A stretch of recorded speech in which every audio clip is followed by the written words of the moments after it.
नाशिकमधील डेंग्यू स्थितीचा दादा भुसेंनी आढावा घेतलाय।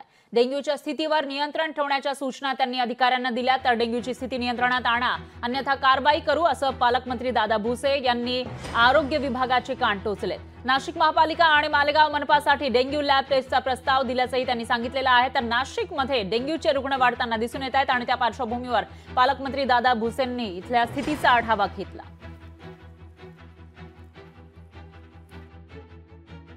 निफाड आणि दिंडोरी इथे डेंग्यूचे पेशंट्स जास्त प्रमाणात आढळून आले आणि म्हणून त्या संदर्भामध्ये आज आढावा बैठक सर्व विभागांच्या प्रमुखांच्या उपस्थितीमध्ये संपन्न झाली।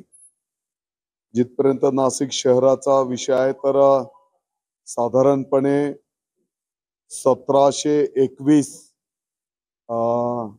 डेंग्यू प्राथमिक टेस्ट त्या ठिकाणी करण्यात आल्या। त्याच्यातनं 474 डेंग्यू कन्फर्म टेस्ट त्या ठिकाणी झालेले आहेत। या सर्व रुग्णांवर काही रुग्ण हे खासगी दवाखान्यांमध्ये पण होते आणि काही शासकीय दवाखान्यांमध्ये पण, तर त्या ठिकाणी उपचार प्रगतीपथावर आहेत। लोकशाही मराठी ऐका, पहा, जागरूक रहा।